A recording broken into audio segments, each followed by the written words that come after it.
بسم اللہ الرحمن الرحیم۔ السلام علیکم۔ رسول اکرم صلی اللہ علیہ وآلہ وسلم کے معجزات کی دوسری قسم۔ خیبر کی لڑائی کے بعد ایک یہودی عورت نے رسول اکرم صلی اللہ علیہ وآلہ وسلم کو بنا ہوا گوشت پیش کیا۔ آپ صلی اللہ علیہ وآلہ وسلم نے اس گوشت کا ٹکڑا منہ میں ڈالا تو فوراً تھوک دیا۔ آپ صلی اللہ علیہ وآلہ وسلم نے فرمایا کہ اس گوشت کے ٹکڑے نے مجھے بتایا ہے کہ اس پر زہر لگا ہوا ہے۔ واضح ہو کہ ایک صحابی نے اس گوشت کا ٹکڑا نگل لیا تو ان کی موت واقع ہو گئی۔ ابو داؤد میں ہے کہ ایک بار حضرت عبداللہ بن جعفر رضی اللہ تعالیٰ عنہ رسول اکرم صلی اللہ علیہ وآلہ وسلم کے پیچھے اونٹ پر سوار تھے اور وہ انصار کے ایک باغ میں داخل ہوئے۔ وہاں ایک اونٹ آپ صلی اللہ علیہ وآلہ وسلم کے پاس آیا اور اس اونٹ کی آنکھوں میں آنسو تھے۔ آپ صلی اللہ علیہ وآلہ وسلم نے اونٹ کے مالک کو بلایا اور فرمایا کہ تم بے زبان جانوروں کے بارے میں اللہ تعالیٰ سے ڈرو۔ مجھے اس اونٹ نے شکایت کی ہے کہ تم اسے چارہ کم دیتے ہو، اس کو مارتے ہو اور اس سے کام زیادہ لیتے ہو۔ بس آپ صلی اللہ علیہ وآلہ وسلم رحمۃ للعالمین نے جانوروں کے حقوق کا تحفظ بھی کیا۔ مسند احمد میں ہے کہ انصار نے رسول اکرم صلی اللہ علیہ وسلم کے پاس ایک اونٹ کے بارے میں شکایت کی کہ ان کا اونٹ گوشت پاگل ہو گیا ہے اور بہت خطرناک ہے۔ رسول اکرم صلی اللہ علیہ وسلم اس اونٹ کے پاس بغیر کسی ڈر کے گئے تو اس اونٹ نے اپنا سر جھکا کر آپ صلی اللہ علیہ وسلم کی گود میں رکھ دیا، گویا آپ صلی اللہ علیہ وسلم کو سجدہ کر رہا تھا۔ انصار نے یہ دیکھ کر عرض کیا کہ یہ اونٹ آپ صلی اللہ علیہ وسلم کو سجدہ کر رہا ہے، کیا ہمیں بھی آپ صلی اللہ علیہ وسلم کو سجدہ کرنا چاہیے؟ آپ صلی اللہ علیہ وسلم نے فرمایا، ایک انسان کو کسی دوسرے انسان کو سجدہ کرنے کی اجازت نہیں۔ رسول اکرم صلی اللہ علیہ وسلم کی مکہ سے مدینہ ہجرت کے دوران سراقہ بن مالک کا واقعہ تفصیل سے بیان کیا جا چکا ہے۔ سراقہ کے گھوڑے نے 3 بار کوشش کی کہ آپ صلی اللہ علیہ وآلہ وسلم تک پہنچے، لیکن ہر بار اس کے پاؤں ریت میں دھنس جاتے تھے۔ یہ دیکھ کر سراقہ نے اسلام قبول کر لیا۔ مسند احمد میں ہے کہ رسول اکرم صلی اللہ علیہ وسلم ایک بڑی مجلس میں تشریف فرما تھے۔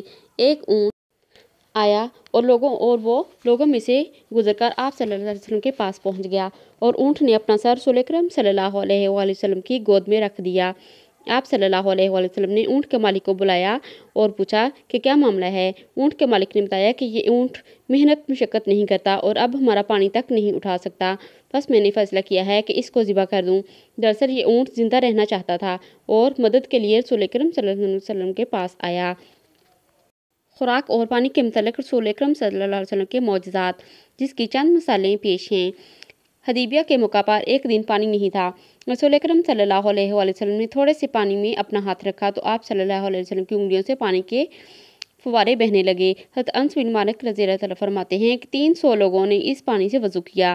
قرطبی کا کہنا ہے کہ رسول اکرم صلی اللہ علیہ وآلہ وسلم کا یہ معجزہ حضرت موسیٰ علیہ السلام کے اس معجزے سے بڑا ہے، جس میں حضرت موسیٰ علیہ السلام نے چٹان پر عصا مارا تو پانی کے چشمے جاری ہو گئے۔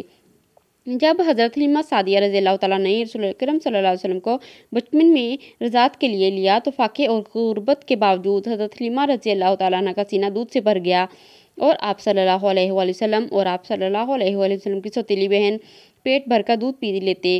حضرت حلیمہ رضی اللہ تعالیٰ عنہ کی بکریوں کے بستان بھی دودھ سے بھر گئے۔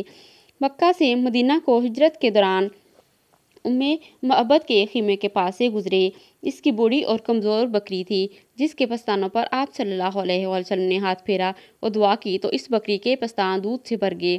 آپ صلی اللہ علیہ وآلہ وسلم اور حضرت ابوبکر صدیق رضی اللہ تعالیٰ نے پیٹ بھر کر دودھ پیا اور اس عورت کے کنبے کے لیے بھی کچھ دودھ چھوڑ دیا۔ جنگ خندق کے دوران رسول اکرم صلی اللہ علیہ وآلہ وسلم کے پیٹ پر 2 پتھر بندھے ہوئے تھے اور چہرے پر بھوک کے آثار تھے۔ حضرت جابر بن عبداللہ رضی اللہ تعالیٰ عنہ کے گھر میں ایک بکری کا بچہ اور چند کلو آٹا تھا۔ حضرت جابر رضی اللہ تعالیٰ عنہ نے رسول اکرم صلی اللہ علیہ وآلہ وسلم اور چند صحابہ کو اپنے گھر دعوت دی۔ رسول اکرم صلی اللہ علیہ وآلہ وسلم نے انہیں ہدایت دی کہ اپنی زوجہ سے کہہ دو کہ جب تک میں نہ آؤں آٹے سے روٹی نہ پکائے اور نہ ہی ہانڈی چولہے پر رکھیں۔ رسول اکرم صلی اللہ علیہ وآلہ وسلم 1400 صحابہ اکرام رضی اللہ تعالیٰ عنہ کو ساتھ لے کر حضرت جابر رضی اللہ تعالیٰ عنہ کے گھر پہنچ گئے۔ پھر آپ صلی اللہ علیہ وآلہ وسلم نے آٹے میں منہ کا لعاب ڈالا، وہ آٹے کو اپنے ہاتھوں سے گوندا اور ہانڈی کو بھی اپنے ہاتھوں سے چولہے پر رکھا۔ معجزے کے طور پر اس سے 1400 صحابہ اکرام رضی اللہ تعالیٰ عنہ نے کھانا کھایا اور کچھ کھانا بچ بھی گیا۔ اس قبیلے کے مبارک جگہ پر اب